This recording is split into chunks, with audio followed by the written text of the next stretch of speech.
Hi guys, it's Jennifer from Designs by JM. I got a quick question from a Tumblr user asking me what type of sewing machine I use at home and if I can identify the parts on the sewing machine. I'm guessing they have a quiz coming up and they're fashion design students, so let me make this quick. Okay, so first we have the spindle holder, then we have the bobbin winder. Got that? It goes back and forth, okay? Then we have the balance wheel. Alrighty, then we got the back tack. Alrighty. Then we have the thread tension. Then we have the buttonhole, zigzag, straight stitch.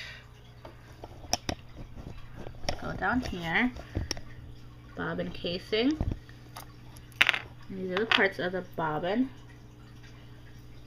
This is the plate, throat plate, got that.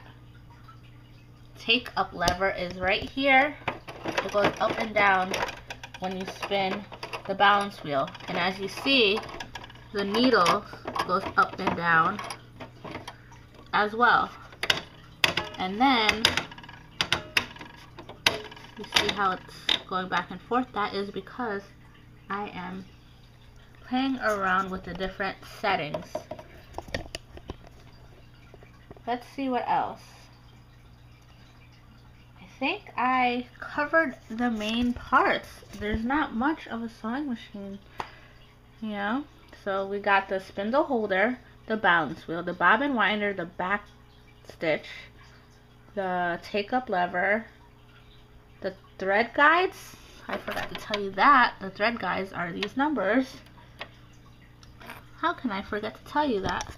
The thread guides, the presser bar, the feed dog. You see it moving back and forth. Let's see.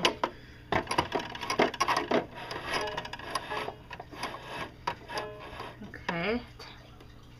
Needle thread tension.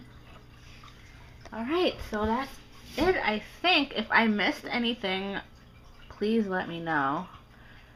I think that's it. Have a good night, guys.